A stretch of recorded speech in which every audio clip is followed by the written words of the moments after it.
I was recently in Milan for a client, Okay.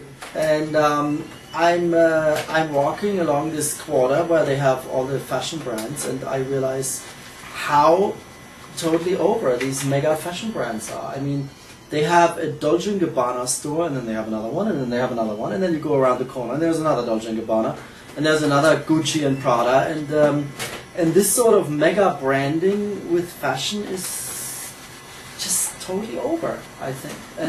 And here you have, distilled in time in this district in Milan, almost a museum, an archive almost of you know, passé branding approaches from the 90s.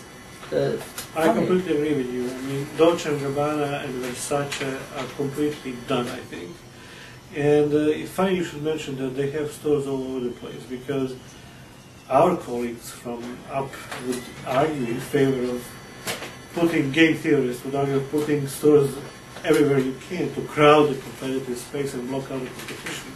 But by doing that, you are inevitably turning something that should be exclusive into commodity, and that's the last thing they should do. The band of outsiders, though, you know, the site we looked at the other day, I think that's much more modern, don't you think? They seem to be doing very, very well in terms of really trying to go for something unique and different. But you know, I'm not sure I also fully agree with where they sell the clothes, like Barney's, you know? Yeah. Barney's, I don't know, Barney's, Band of Outsiders and Barney's, sure the same first letter, but is there any other match? I don't know. It tells me more about the fact that the people in Barney's are quite agile in finding a new talent. But you know, but I must say, I somehow I do like the brand. I mean, even if I don't fully agree with the Barney's sort of venture. But it's inevitable. It makes sense. I mean, okay, we have agreed that Band of Outsiders is cool, so by association it makes also Barney's cool, just the fact that they found it. Right. I gave them a platform.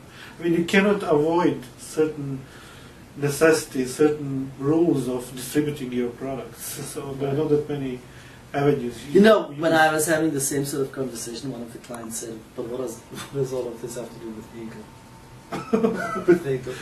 I don't know. So. But all right, imagine what does the Band of Outsiders website look mean in a retail environment? Right? Yeah, that's a good question. I mean, because we just said, or I said that we are sort of sick of this whole look that you have in Milan and so on. Yeah. But what would it mean? I mean, I'm sure it has implications for the location. Oh yeah. It has implications for how big the thing is, how long it lasts. Do you want the store to be there for years to come? You know, flagship store concept, or do you want it for a week or two? So think about location. I mean, if you look at those brands that are so, we call them done, and I think they're done. They're boring. They are oversized in a bad 90s way.